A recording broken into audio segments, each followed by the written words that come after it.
Hey Chodes, welcome to the Dice Lab. Let's get started. Let's see. Alright. Best thing about this is you don't have to see my fucking face. Alright. Now let's get into it. If you're watching this, I'm going to assume that you know this game, that you deal this game. You're either already a dealer, you've been dealing, or maybe you're new, breaking in, or maybe you're still in dice class. You're in some phase of this game if you're watching this video.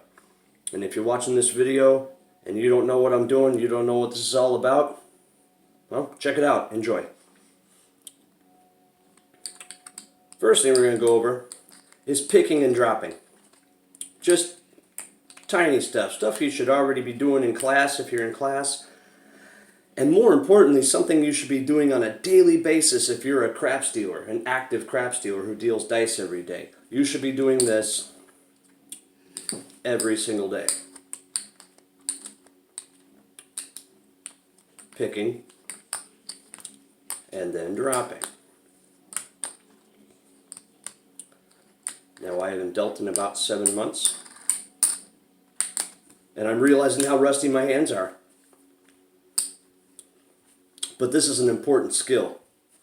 A lot of casinos you work at don't let you play with checks when you're on the table. You know what I mean, dealers. You're sitting there with two working stacks, nothing to do, and you start playing with your checks, sort of try to calibrate your hands, and the box goes, hey, quit fucking around. Don't play with your checks. And that's fine. I understand why that rule is there, and for you dealers that don't understand why that rule is there, there used to be a time where a lot of thieving happened, a lot of stealing. Back in the 70s, 80s, even into the 90s, dealers were robbing people blind in Vegas and Atlantic City, other places all around the world with little tricks. And a lot of it came from playing with checks. Playing with checks, playing with checks.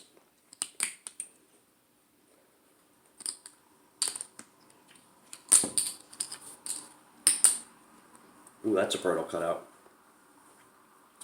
So, by picking,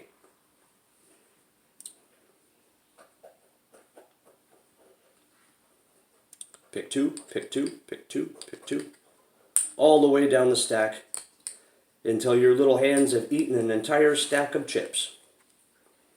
I call them checks, but I know so many people call them chips that I will refer to them as chips from time to time. Though for me, the way I was trained, they're checks, because each one is a check, like a check that you cash. It's not money, but it's worth money, just like a check. Okay? That's why we call them checks. People call them chips, whatever. So take these chips and checks you got in your hand, make sure you're holding them right, like this, and then start dropping them back down. Drop it by twos or ones, whatever your finger finds, basically. Just make sure that you're dropping, constantly dropping, don't stop. It doesn't have to be pretty. The idea is to get pretty by doing it a lot. So don't worry if you're doing this and you feel like a fucking idiot. I do right now because I haven't done this for so long. You go by threes. Pick and drop by threes. And then you go fours. This is how we train our fingers to pick an amount on the fly when we need it. Whatever you pick, that's what you drop. If you pick 4, you drop 4. Okay? And if you don't get your drop, take your time. Feel it. Okay? So, one more time. And this is something you should be doing anytime you can get away with it. If you got your own practice checks and you need practice, this is how you practice. If you're at a loss for check cutting drills, this is all you need. If you really want to get good, do this with a stack of dimes. Or 2 stacks of dimes.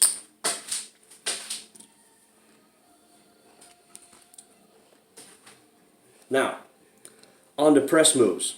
What I have set up here is a $6.06 and a $6.08. All I have is a red towel, so we're going to have to use our imagination here. These are betting boxes, okay? Here's the border of the 6. Here's the border of the 8. This is where the 8 starts. Okay? This is the first bet, first place position. This gentleman who has an 8 also has a corresponding 6 in the number 1 position. Okay? Now, we're going to very simply and easily press his 6.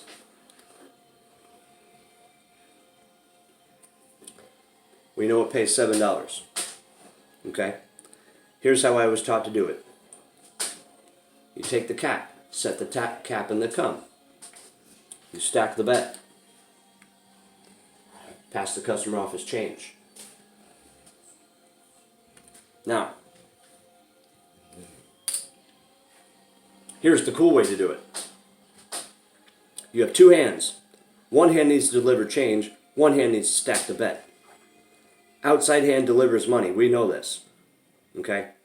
So before we even pay this guy, we're going to pick his payout with the inside hand.